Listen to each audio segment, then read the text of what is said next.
السلام عليكم ورحمة الله. الحمد لله رب العالمين، والصلاة والسلام على أشرف المرسلين وعلى آله وصحبه وسلم. സയ്യിദുനാ റസൂൽ കരീം സല്ലല്ലാഹു അലൈഹി വസല്ലം തങ്ങൾ പറയുകയുണ്ട്, എല്ലാവരും സ്വർഗത്തിലാണ്, ഇല്ലാ മൻ അബ, സ്വർഗം വേണ്ടെന്ന് വെച്ചവർ. അതാരാണ് സ്വർഗം വേണ്ടെന്ന് വെച്ചവർ?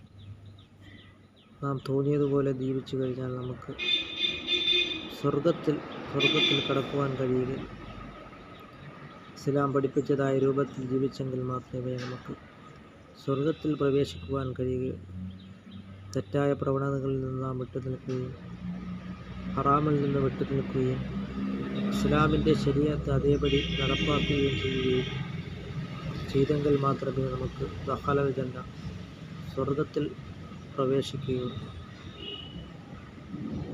മൻ അതാഅനി ദഖലൽ ജന്ന, എന്നെ അനുസരിച്ചവൻ സ്വർഗത്തിൽ പ്രവേശിച്ചു.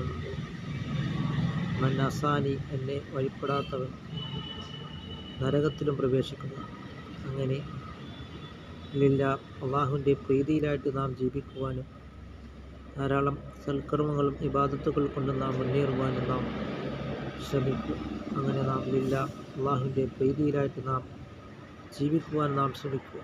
അല്ലാഹു തആല സ്വർഗത്തിൽ സയ്യിദുനാ റസൂൽ കരീം സല്ലല്ലാഹു അലൈഹി വസല്ലം തങ്ങളോടൊപ്പം ഒരുമിച്ച് കൂടുവാനുള്ള മഹാസൗഭാഗ്യം അല്ലാഹു തആല നമുക്ക് നൽകുകയും ചെയ്യുമാറാകട്ടെ.